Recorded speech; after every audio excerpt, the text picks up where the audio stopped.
Malam ini saya akan membahas paragraf dari firman Allah yang ada di surat Al-Ma'arij.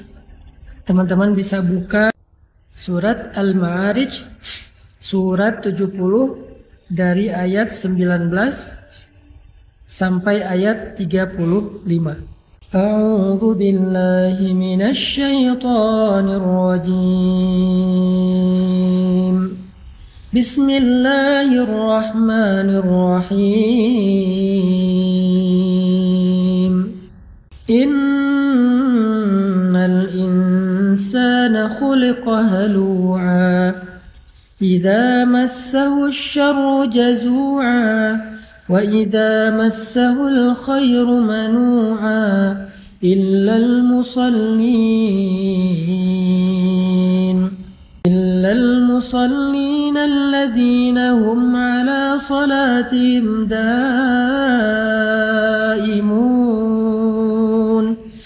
walladzina fi amwalihim haqqun ma'lum lis-sa'ili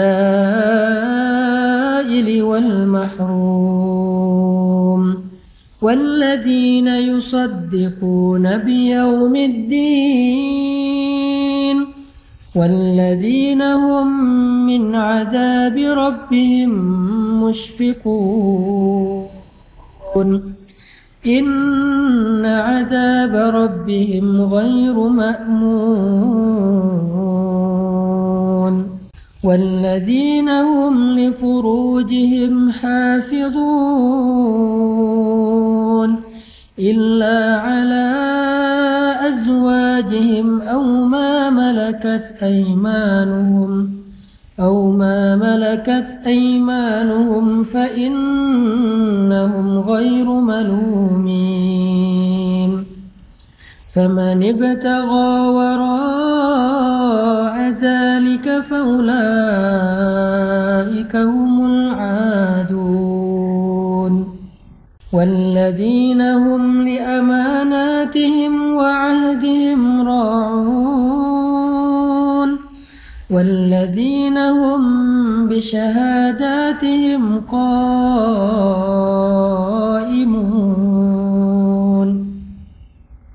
والذين هم على صلاتهم يحافظون أولئك في جنات مكرمون. Sungguh manusia itu diciptakan dalam keadaan suka berkeluh kesah. Apabila dia ditimpa dengan kesusahan, dia mengeluh.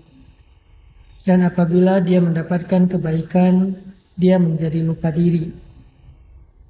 Kecuali orang-orang yang melaksanakan sholat, yaitu mereka yang senantiasa menjaga tetap dalam keadaan sholatnya. Dan orang-orang yang dalam hartanya disiapkan bagian tertentu untuk sedekah, bagi orang miskin yang meminta-minta dan yang tidak meminta-minta, dan bagi orang-orang yang mempercayai dan orang-orang yang mempercayai adanya hari pembalasan, dan orang-orang yang takut terhadap azab dari Rabb-Nya. Sesungguhnya terhadap azab Tuhan mereka tidak ada seorang pun yang merasa aman. Dan orang-orang yang memelihara kehormatannya, kecuali terhadap istri-istri mereka atau hamba sahaya yang mereka miliki, maka sesungguhnya mereka tidak dicela. Maka barang siapa yang mencari-cari jalan di luar itu dengan cara berzina atau yang lainnya, mereka itulah orang-orang yang melampaui batas. Dan orang-orang yang memelihara amanah dan janjinya, dan orang-orang yang berpegang teguh kepada kesaksiannya, dan orang-orang yang menjaga sholatnya, mereka itulah orang yang dimuliakan di dalam surga Allah Subhanahu wa taala. Shadaqallahul adzim.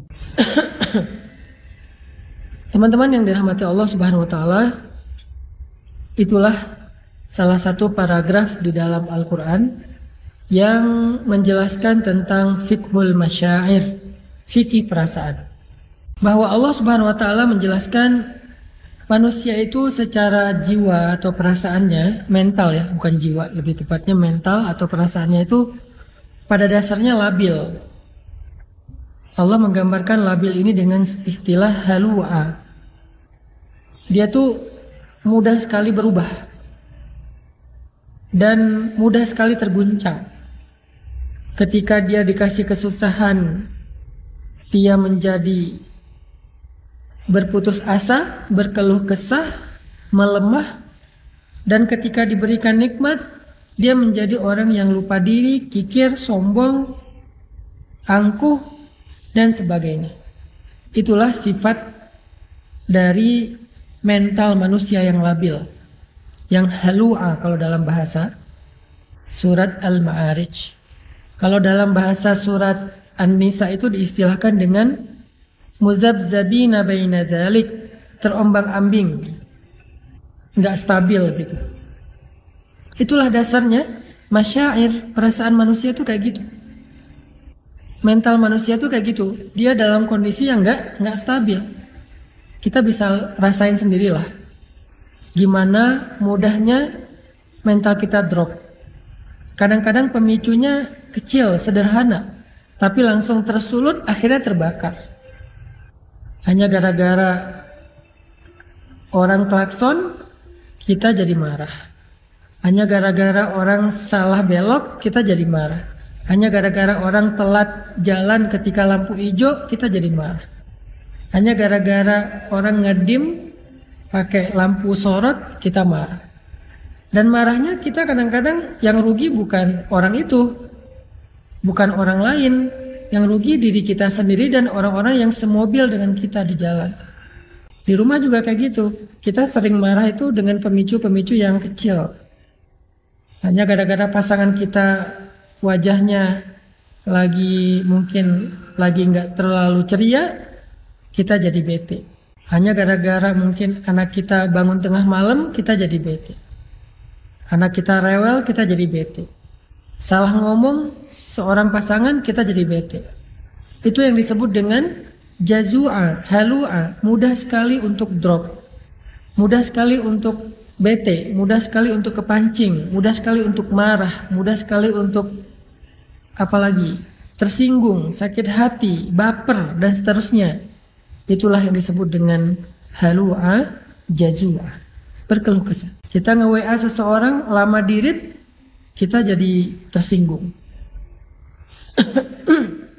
Udah dirit nggak dibalas, kita juga jadi suuzon, jadi nggak nyaman, jadi malas untuk komunikasi dengan dia, jadi renggang.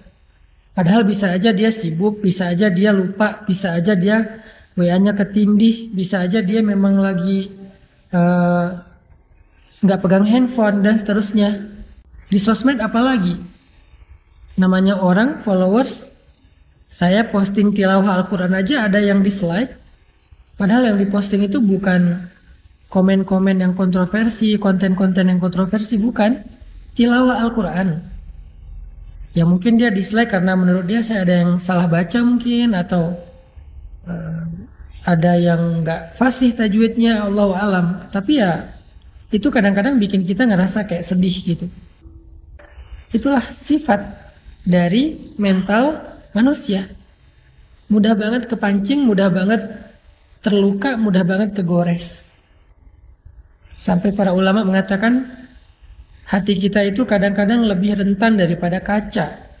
Jadi kalau kaca aja kemana-mana, kita kalau bawa itu selalu dikasih stiker fragile. Karena kita hati-hati menjaga kaca-kaca yang mudah pecah itu, maka hati kita lebih rentan dari itu, lebih fragile dari itu. Nah, fragile ini salah satu maknanya adalah jazu'a atau halu'a. Inilah sifat mental kita, masyair kita. Dan semua orang mengalami itu, apalagi kita yang manusia biasa, pasti sering kayak gitu. Kadang-kadang kita kayak suka sedih ya. Kok saya jadi lemah gini ya? Kok saya jadi baperan banget sih? Kok saya gampang banget kepancing sih? Pas sudah sadar kita jadi sedih. Pengen berubah tapi susah. Dan semua perasaan-perasaan yang gak normal ini, yang gak stabil ini akan merusak hubungan kita dengan orang-orang yang kita cintai. Makanya fikih masyair itu penting, fikih perasaan itu penting. Emosinya kita membuat hubungan kita dengan orang yang kita cintai itu jadi renggang. Baperannya kita membuat hubungan kita dengan para sahabat itu jadi kaku. Apalagi labilnya kita membuat hubungan kita dalam pekerjaan dengan partner kita, dengan teman-teman kita itu jadi nggak mudah. Jadi kondisi halu'a dan jazu'a mental kita itu sebetulnya masalah yang membuat hidup kita nggak nyaman. Bersosial media nggak nyaman, di grup nggak nyaman, di rumah nggak nyaman, di jalan nggak nyaman, berteman nggak nyaman, punya keluarga nggak nyaman, dengan mertua nggak nyaman, dengan orang tua sendiri nggak nyaman, dengan siapapun nggak nyaman, karena memang hati dan mental kita itu halu'a, jazu'a, kurang woles, kurang easy going, terlalu fragile, terlalu rapuh, terlalu rentan, sehingga membuat kita sendiri jadi nggak nyaman, bukan orang lain. Yang paling pertama ngerasain ketidaknyamanan dari halu'a dan jazu'anya mental kita itu bukan orang lain, tapi kita sendiri. Jadi kalau kita nggak mau berubah, sebetulnya yang rugi itu kita sendiri, bukan orang lain. Orang lain nggak merasa nyaman dan dia bisa pergi, tapi kita yang ngerasain diri kita sendiri, mental kita, perasaan kita, sehingga kitalah yang harus self healing, membangun self awareness, kesadaran diri kita bahwa kita itu ada masalah dan kita pengen mencoba untuk memperbaikinya. Karena itulah yang membuat kita nggak nyaman dalam hidup. Gimana caranya Ustadz? Biar kita nggak mudah baper, nggak mudah emosian. Setelah saya marah-marah, saya selalu merasa nyesel. Emang gitu, saya juga gitu. Kalau kepancing emosi, marah, akhirnya nyesel. Gimana caranya Ustadz meredam emosi selain ngeblok sosial media orang lain? Saya masih seperti itu. Sama. Semua kita ngerasain. Baperan, aku banget, susah dikontrol, sama. Semua kita ngerasain yang sama. Dikit-dikit tersinggung Ustadz, sama banget. Jadi yang saya bahas ini bukan tentang teman-teman doang, tapi juga tentang diri saya sendiri, tentang kita semua, tentang semua orang secara umum. Memang dasarnya baperan kita tuh. Dan baperan dalam bahasa surat Al-Ma'arij salah satu maknanya adalah halu'a jazu'a.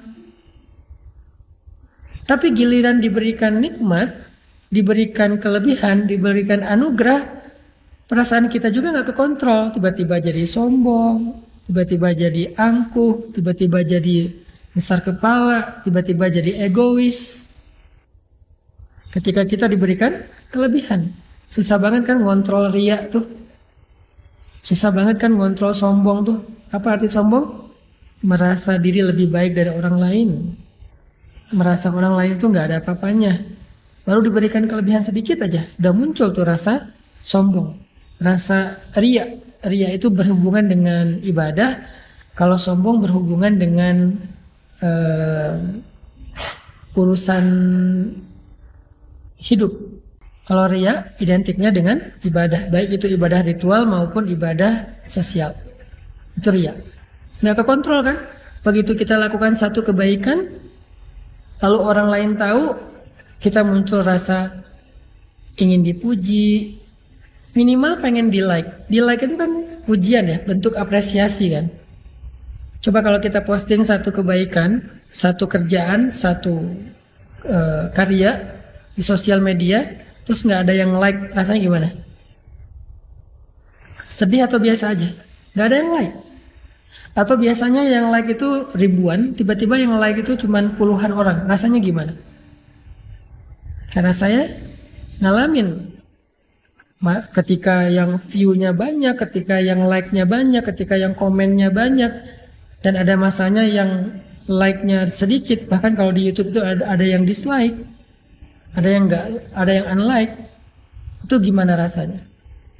Itulah yang disebut dengan manu'ah. ketika diberikan kenikmatan, diberikan kebaikan, diberikan anugerah, diberikan hadiah, diberikan kelebihan, tiba-tiba kita jadi lupa diri. Tiba-tiba kita jadi besar kepala. Tiba-tiba kita ngerasa udah paling benar sendiri dan jadi egois, harus diikuti orang banyak. Itu yang disebut dengan halu'a manu'a. Innal insan khuliqa halu'a. Idza massahu syarr jazua wa idza massahu khair manu'a. Jadi poin pertama kita dari paragraf Al-Ma'arij itu adalah mental dan perasaan kita itu dasarnya labil. Hati kita itu labil. Saya barusan baca juga ada pertanyaan tentang seorang perempuan yang sedang merasakan ujian berat. Dia kalau nggak salah udah 6 tahun berkomitmen menunggu calon suaminya untuk menikah. Dalam kondisi mereka belum akad, tapi juga nggak pacaran, saling percaya menunggu. Tapi tiba-tiba calon suaminya itu memutuskan hubungan mereka dengan alasan belum siap untuk menikah, tapi nggak lama kemudian dia ngelamar seorang perempuan dan menikah dengan perempuan yang lain. Walaupun itu bukan dosa, lebih kepada masalah cocok dan tidak cocok, masalah sesuai dengan gak sesuai dan seterusnya. Tapi tetap aja kelihatan bahwa manusia itu memang labil. Kita tuh labil, pasangan kita labil, anak kita labil, orang tua kita labil. Semua manusia yang kita kenal itu labil. Semua kita tuh halu'a, jazu'a, manu'a, semuanya sama. Jadi kita hidup di antara kelabilan-kelabilan perasaan dan hati manusia. Yang hari ini dia sayang sama kita, besok dia bisa bete dan benci sama kita. Yang hari ini dia ngebelain kita, besok dia bisa nyerang kita. Yang hari ini dia memuji kita, besok dia bisa mencela kita loh. Itulah manusia. Kadang-kadang orang yang mencela kita itu kita sampai nggak nyangka gitu. Orang yang kita anggap kayaknya baik-baik aja, kita nggak ada masalah pribadi dengan dia, malah kita ngerasa udah baik sama dia, kita udah ngerasa udah banyak bantu dia, tapi tiba-tiba di belakang dia yang nyerang kita, dia yang menjelek-jelekan kita, dia yang memfitnah kita. Itulah manusia. Jadi jangan heran kalau kita ngalamin itu ketika kita bergaul.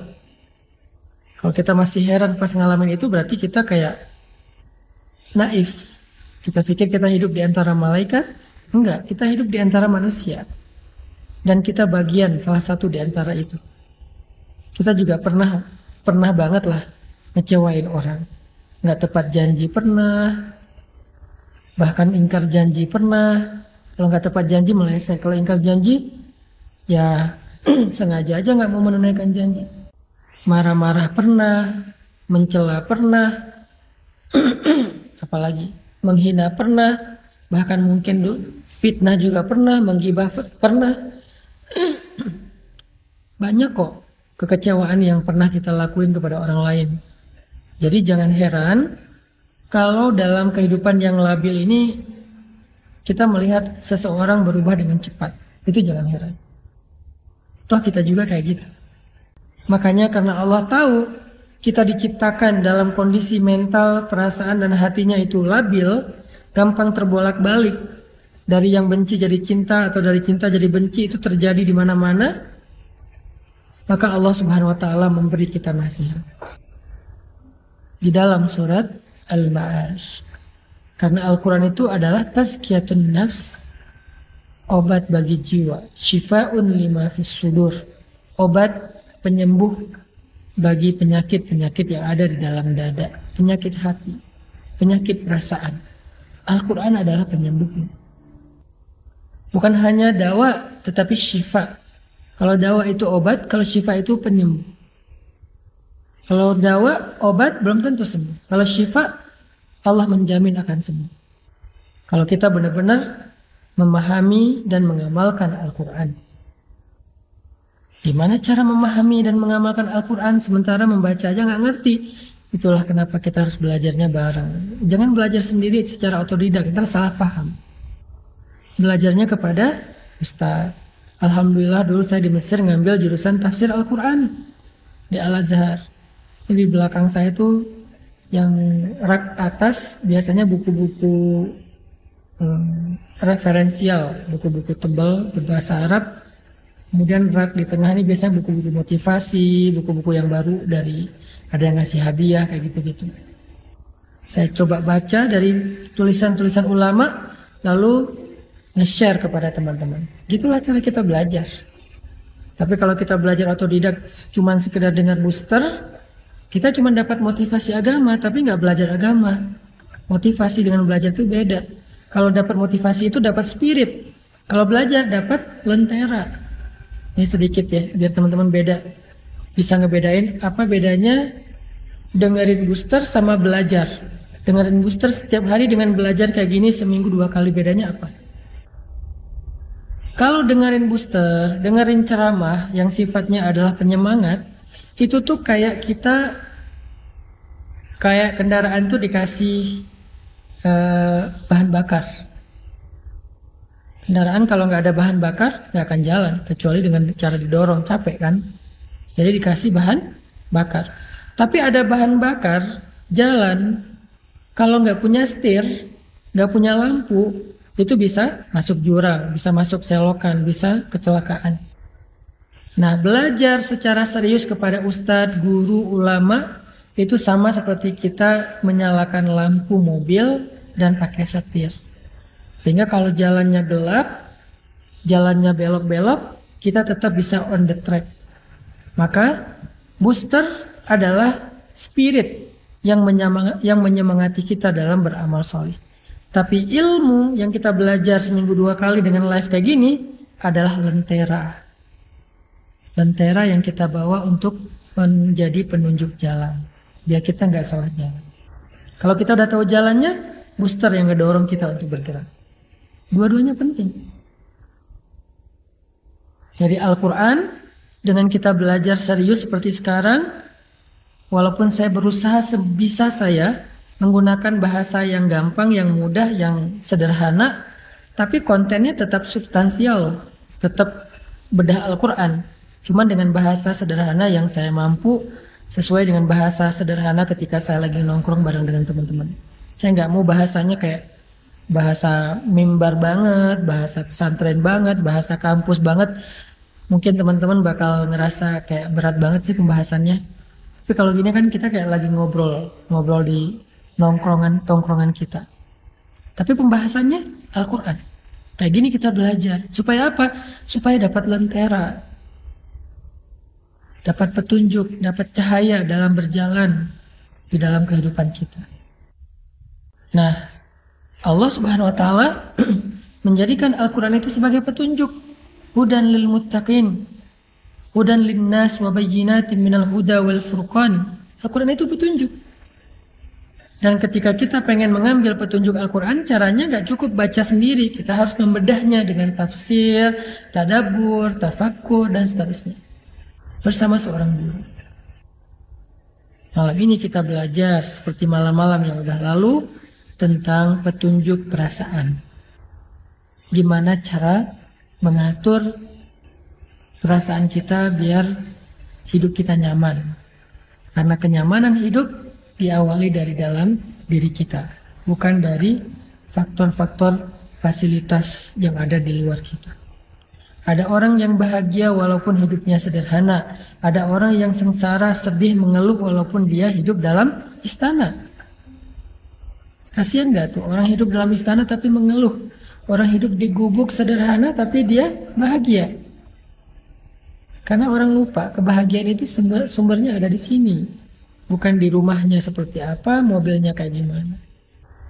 Saya dulu waktu kecil bahagia tinggal di rumah kontrakan. Kemana-mana naik sepeda dibonceng sama ayah saya. Kita nggak punya motor apalagi mobil.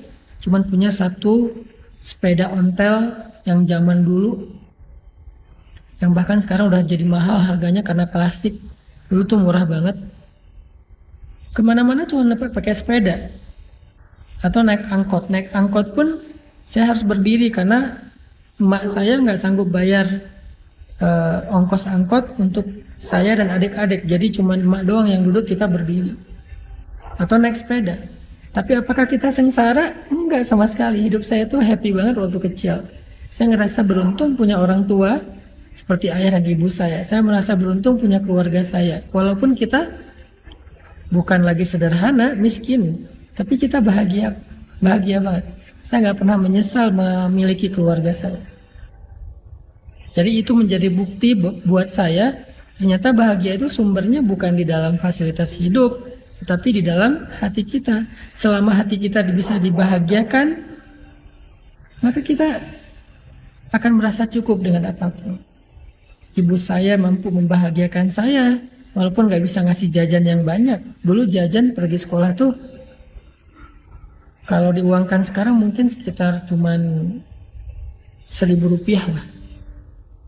Kalau dengan konversi sekarang, dulu harganya masih jajan itu 50 rupiah.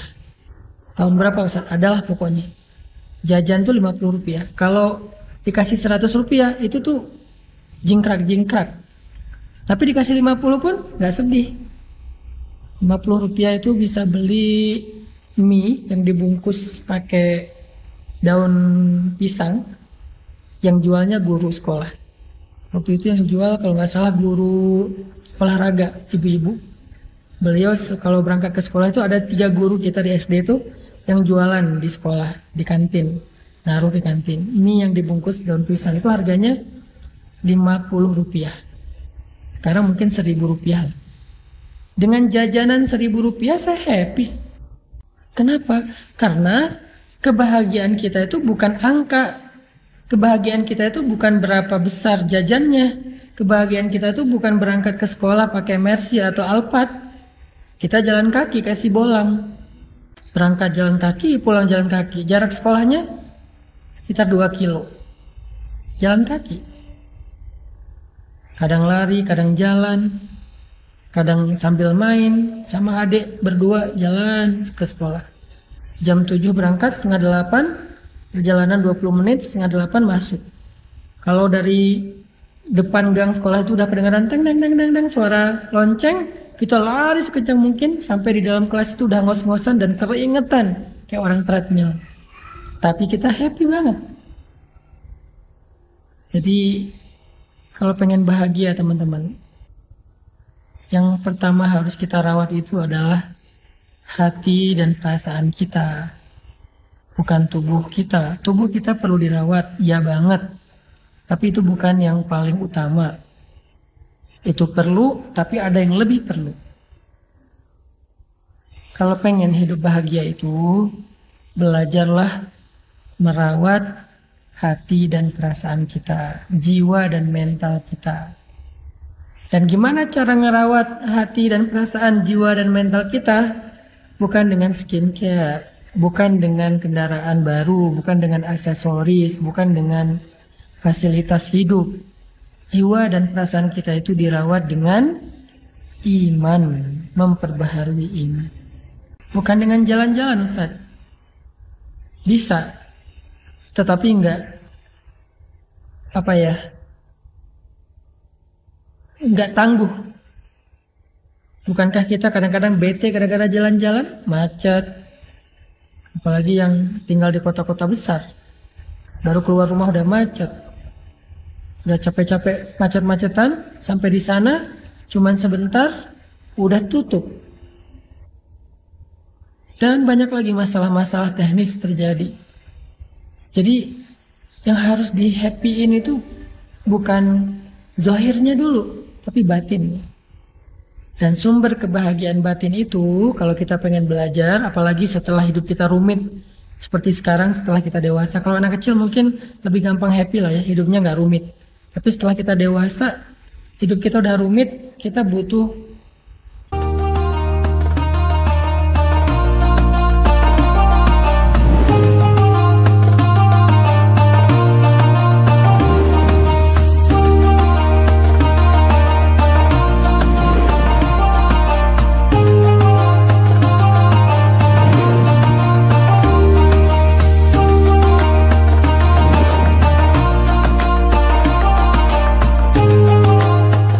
solusi ekstra. Kalau anak kecil sekedar bisa main aja udah happy dia. Kalau kita kan enggak. Maka kita butuh Al-Quran, kita butuh ilmu, kita butuh pembaharuan iman, kita butuh booster, kita butuh nasihat, kita butuh fikih perasaan. Itulah yang membuat kita bisa merasakan kenyamanan hati.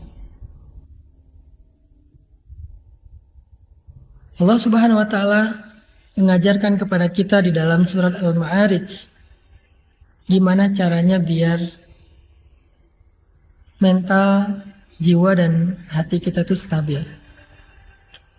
Enggak halu'a, jazu'a, manu'a dan seterusnya. Tapi dia stabil. Gimana caranya? Kata Allah, illal musallin, kecuali orang yang sholat.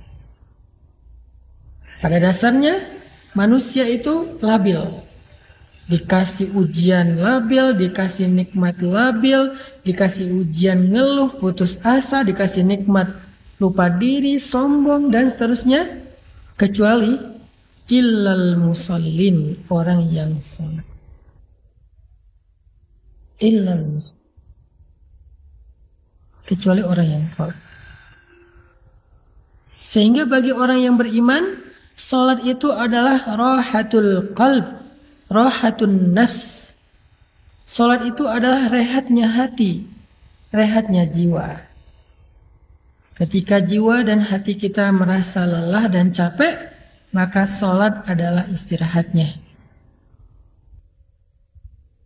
Jika Nabi capek dengan omongan orang-orang yang membenci beliau, capek dengan fitnah, capek dengan caci makian dari orang-orang kafir Quraisy saat beliau berdakwah, seharian beliau lelah, sampai di rumah beliau ketiduran karena capek, maka Allah membangunkan Nabi. Nabi tidur untuk istirahat fisik, istirahat badan. Beliau tidur. Nah, kalau badan kita udah capek, kita tidur. Itu istirahat badan, istirahat zahir, fisik. Tapi Nabi belum istirahat batin. Karena walaupun tidur, hatinya masih sedih. Walaupun tidur, hatinya masih kecewa, masih marah. Makanya dalam keadaan tidur itu Allah membangunkan Nabi. Ya ayyuhal muzammil. Wahai orang yang sedang tidur dan berselimut, yang hatinya masih gelisah, yang hatinya masih lelah, yang hatinya masih sedih dan kecewa, yang hatinya masih marah. Ya ayyuhal muzammil, qumil laila illa qalila. Bangun dan sholatlah di malam walaupun cuma sebentar. Kenapa? Karena tidur itu istirahat fisik, tapi sholat itu istirahat jiwa, istirahat batin. Sehingga kalau batin dan jiwa kita merasa lelah, capek, lemah, kecewa, marah, labil dan seterusnya, dia butuh istirahat, dia butuh hiburan, dan hiburannya as-sholah. Makanya Allah membangunkan Nabi dengan kalimat Ya ayyuhal muzammil qumil laila illa qalila. Bangunlah di malam hari untuk sholat walaupun cuman sebentar. Ini bukan lagi bahas surat Al-Muzammil, lagi bahas surat Al-Ma'arij, tetapi dikaitkan dengan surat Al-Muzammil. Karena setiap surat itu saling terkait. Di surat Al-Ma'arij Allah bilang, obat jiwa itu adalah illal musallin, kecuali orang yang sholat. Di dalam surat Al-Muzammil Allah mengatakan, wahai orang yang lelah, wahai orang yang sedang tidur, wahai orang yang sedang sedih, kecewa, yaitu Rasulullah SAW, kumil laila illa qalila, bangun walaupun cuma sebentar sholat. Itu obat jiwa bagi orang yang beriman. Dan Nabi SAW bersabda, ketika Nabi dalam keadaan sedang lelah jiwanya, lelah hatinya, lelah perasaannya dengan semua omongan-omongan orang Yahudi dan orang munafik di kota Madinah, maka Nabi SAW menyuruh Bilal untuk azan agar beliau dan sahabat bisa sholat untuk bisa mengistirahatkan hati yang lelah Apa kata-kata Nabi? Arihna bis sholah ya Bilal. Istirahatkan kami dengan sholat wahai Bilal. Istirahatkan kami dengan sholat wahai Bilal. Nabi nggak mengatakan wahai Bilal azan, nggak. Nabi bilang istirahatkan kami dengan sholat wahai Bilal. Maksudnya apa? Jiwa kami capek, hati kami lelah, perasaan kami terganggu, mental kami sedang lemah. Maka istirahatkanlah jiwa, mental, perasaan, dan hati kami wahai Bilal dengan sholat azan maksudnya. Dan Bilal faham, sehingga akhirnya Bilal wudhu langsung Allahu Akbar, Allahu Akbar, azan. Hayya 'alas shalah.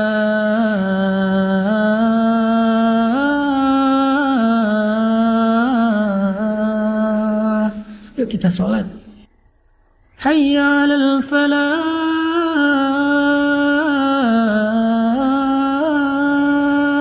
Yuk kita memperoleh kemenangan, kebahagiaan, keberuntungan. Jadi bagi orang yang beriman, sholat itu adalah istirahat. Bagi orang yang imannya lemah, dia istirahat setelah sholat. Capek sholat, mau istirahat dulu. Bagi orang beriman, capek mau sholat dulu. Jadi sholat itu istirahat. Bagi kita, istirahat itu dari sholat. Capek sholat, istirahat. Orang yang beriman, kalau capek, sholat. Jadi di tempat kerja, di kampus, di sekolah, ketika break, itu tuh isoma itu bukan sekedar aktivitas biasa. Istirahat, sholat, makan ya. Sholat itu istirahatnya. Jadi begitu dia break, keluar kelas, keluar dari ruang kuliah, keluar dari ruang kerja, yang pertama dia lakukan adalah wudhu, sholat 2 rakaat. Sholat duha, sholat mutlak, sholat zuhur, mau sholat wajib, mau sholat sunnah muqayyad, sholat sunnah mutlak, pokoknya sholat, apapun nama varian sholatnya. Tapi bagi dia, sholat itu istirahat. Pertanyaannya, gimana cara menjadikan sholat itu sebagai istirahat? Kok selama ini kita malah istirahat setelah sholat, bukan sholat untuk istirahat? Gimana caranya? Kata Allah, alladzina hum fi sholatihim daimun. Alladzina hum ala sholatihim daimun. Orang yang sholatnya dawam. Kalau kita pengen mengupgrade sholat kita dari sekedar ritual, kewajiban, gerakan, sampai menjadi sebuah kontemplasi, meditasi, dalam tanda petik, rehat jiwa, rehat ketenangan batin, caranya gimana? Daimun. Sholat itu jangan sekali-kali. Jangan sesekali. Sholat itu jangan sesekali. Tapi sholat itu harus daimun. Harus dawam. Dawam itu artinya kita harus melakukannya dalam waktu yang lama. Kita nggak akan menikmati sholat tahajud kalau cuma sesekali. Kita nggak akan menikmati sholat duha kalau cuma sesekali. Kita nggak akan bisa menikmati sholat sunnah kalau cuma sesekali. Harus dilakukan secara rutin, daimun. Nanti setelah dawam dalam waktu yang lama, Allah akan berikan kepada kita nikmatnya ibadah itu. Allah akan berikan kepada kita kenyamanan dalam ibadah itu. Semua yang dilakukan di awal sesekali apalagi akan berat pasti. Nggak akan nyaman, berat. Orang ngelakuin apa aja di awal pasti berat kan. Olahraga, lari itu. Sekarang orang bersepeda, apalagi kalau di Bandung itu kan banyak bukit ya, naik turun. Ke Dago tuh misalnya. Kalau pertama-tama bersepeda ke Dago cuma sampai di Simpang. Naik lagi dikit sampai ke Darul Hikam. Naik lagi dikit sampai di Dago Pakar. Naik lagi dikit sampai di bukit apa misalnya. tebing keraton, dan seterusnya dan seterusnya. Itu kan tergantung dawam ya, konsistensinya. Saya awal-awal kemarin 3 minggu yang lalu belajar panah horsebow yang tradisional, ditariknya pakai jempol, namanya thumb draw. Jadi bukan three finger, tapi pakai jempol nariknya. Itu awal narik itu jempol sakit dan nggak bisa megang barang dulu sekitar seminggu, sakit banget, bengkak, agak-agak biru di sini awal-awal. Kalau saya berhenti, nanti mau coba lagi sama seperti awal lagi, sakit lagi. Saya nggak mau berhenti, walaupun sakit saya yang penting pakai pengaman, walaupun tetap sakit, walaupun udah pakai pengaman tetap sakit, cuman nggak boleh berhenti, terus aja.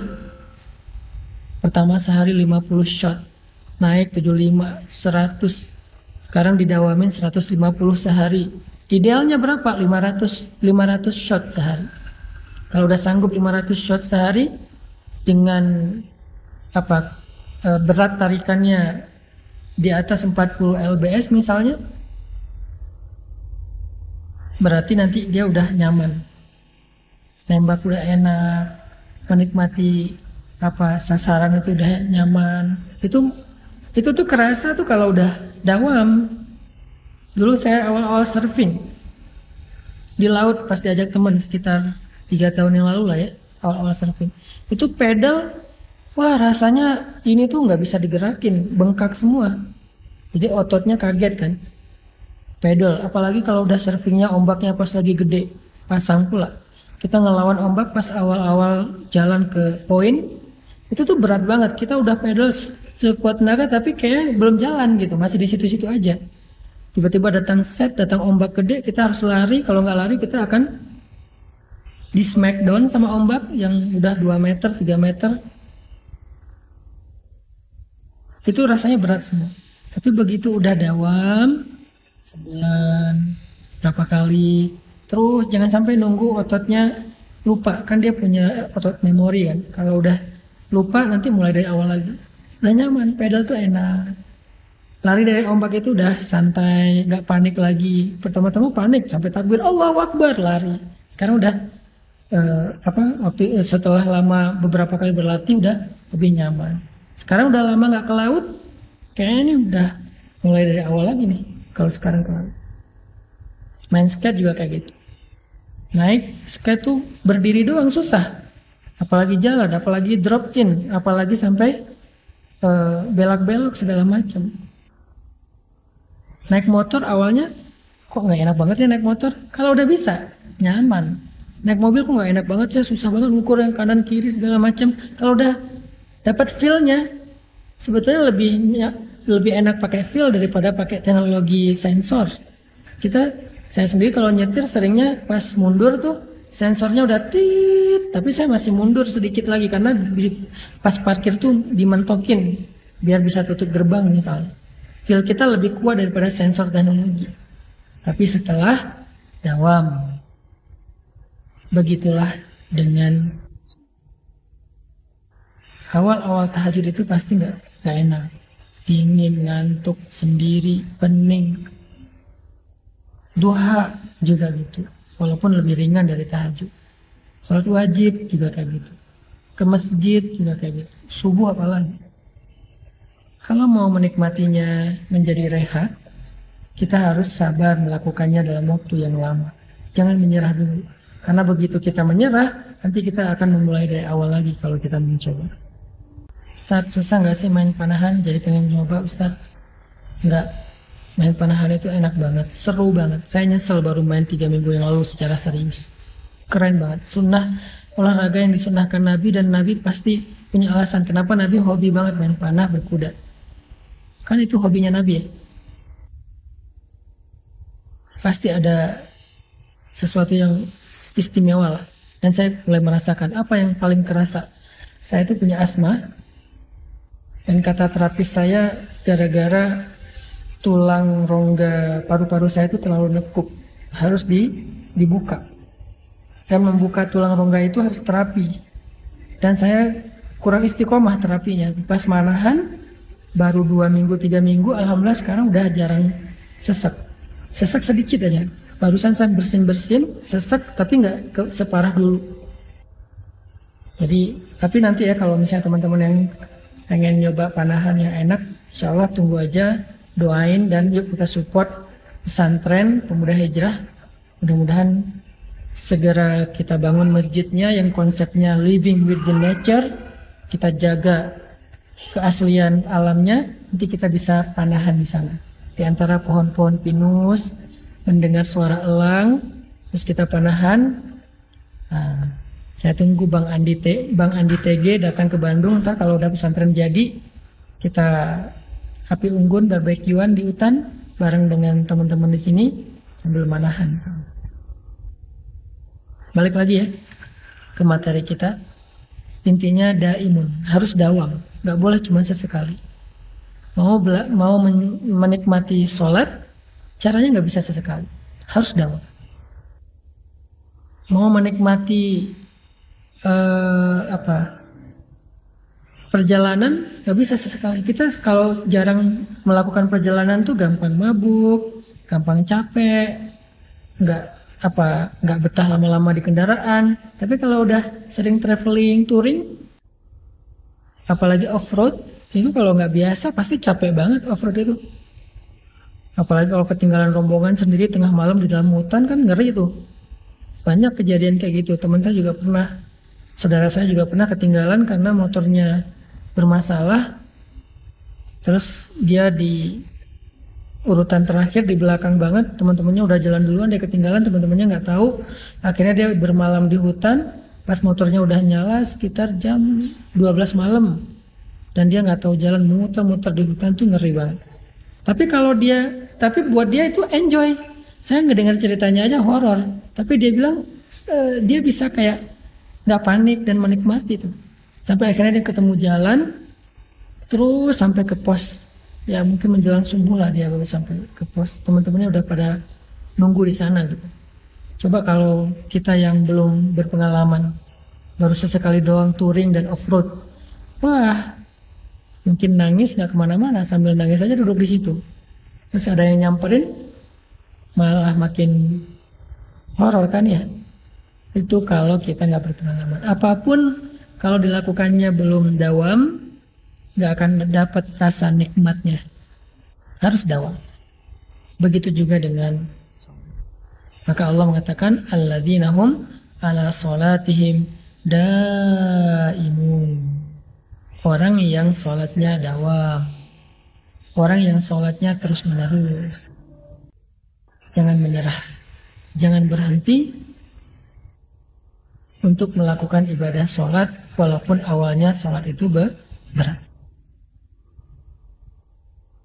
Jadi malam ini solusinya satu dulu, kalau kita pengen jiwa kita rehat, stabil, bisa refresh, caranya adalah dengan belajar menikmati sholat, menikmati bacaannya. Idealnya sih kita hafal surat-surat yang lebih banyak, supaya ayatnya nggak itu-itu aja. Karena gimana-gimana juga kita gampang bosan kan. Ayatnya nggak membosankan, tapi jiwa kita yang gampang bosan. Jadi kita butuh variatif, ayat yang lain, surat yang lain. Lebih ideal lagi kalau kita selain punya hafalan lebih, ngerti apa yang kita baca. Nah itulah kenapa kita perlu belajar.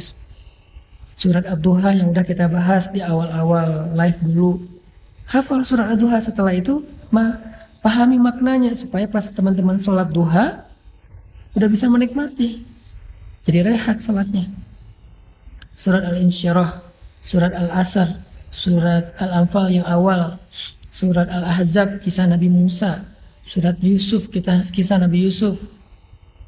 Coba hafal paragraf-paragraf surat dan ayat yang udah pernah kita bedah di dalam sesi live. Bersungguh-sungguh berusaha sedikit untuk menghafal paragraf-paragraf itu, nggak banyak kok, cuman setengah halaman, tapi lumayan untuk dipakai dalam satu rakaat sholat kan. Jadi sholat kita itu kaya dengan ayat-ayat yang berbeda dan kita bisa menikmatinya. Kalau kulhu lagi atau trikul lagi, ya kita sendiri juga gampang bosan.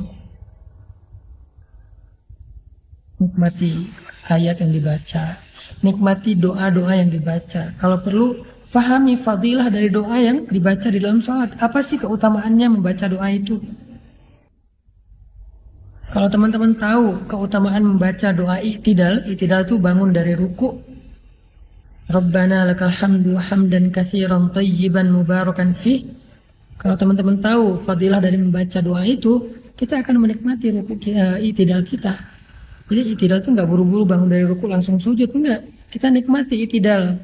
Jadi rehat i'tidalnya, tumanina. Kenapa? Karena kita tahu keutamaan dari membaca doa i'tidal tersebut. Apa kata Nabi tentang doa itu?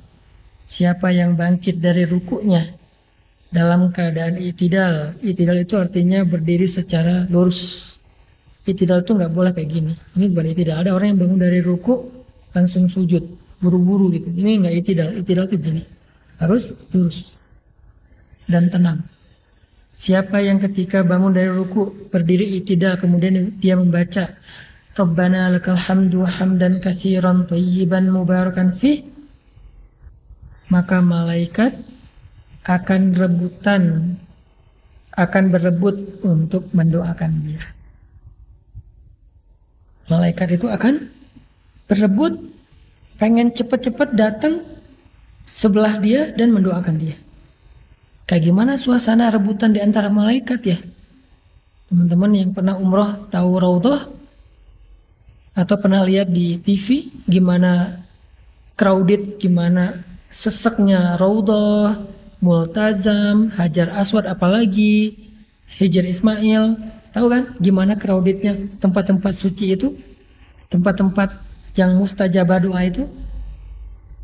Gimana orang rebutan pengen cium Hajar Aswad. Malaikat tuh kayak gitulah, rebutan pengen ngedoain kita. Ibaratnya kita nih kayak Hajar Aswad, ibaratnya kita nih kayak Raudhah, ibaratnya kita kayak Ka'bah. Malaikat tuh berebutan pengen deket dengan kita, nyentuh kita dan mendoakan kita. Doarian doa. Karena doa dalam sholat itu ada beberapa bentuk. Jadi nggak pakem dengan satu doa. Doa iftitah itu ada beberapa. Doa i'tidal itu ada beberapa. Doa tahiyat itu ada beberapa. Tapi ada kemiripan antara satu dengan yang lain. Jadi kalau yang selama ini membaca doa yang udah diajarkan dari kecil, nggak salah. Juga ada keistimewaannya. Cuman saya membaca doa i'tidal yang ini. Kadang-kadang yang lama juga. Udah diajarin dari kecil juga kadang-kadang dipakai. Tapi seringnya ini.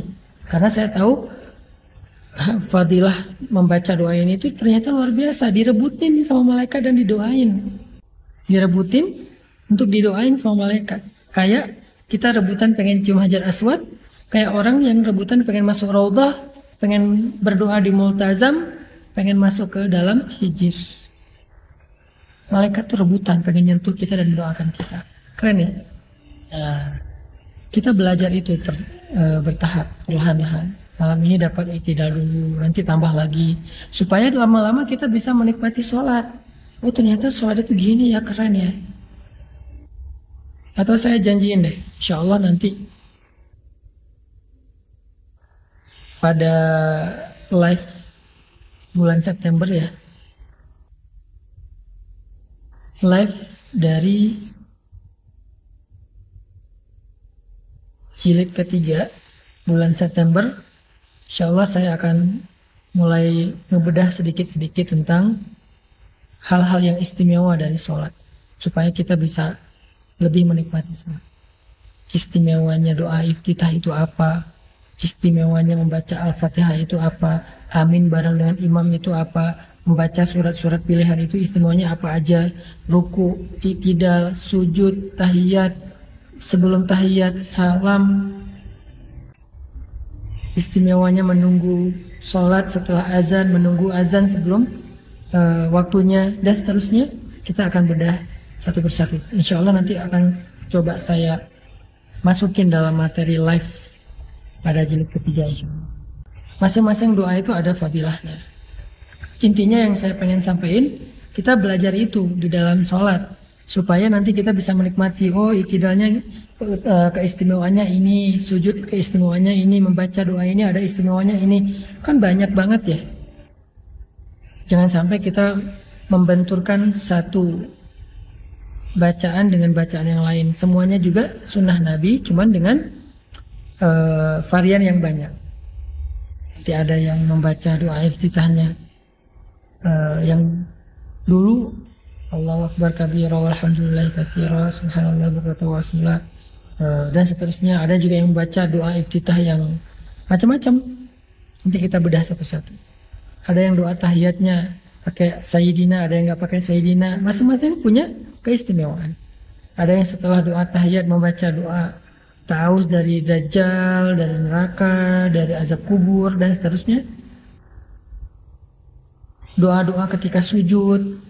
Intinya kita belajar memahami keistimewaan dari ayat dan dari doa bacaan sholat yang kita baca. Lama-lama nanti kita akan bisa menikmati sholat itu. Daimun, yang penting dawam, konsisten. Itulah teman-teman solusi dari surat Al-Ma'arij kalau kita pengen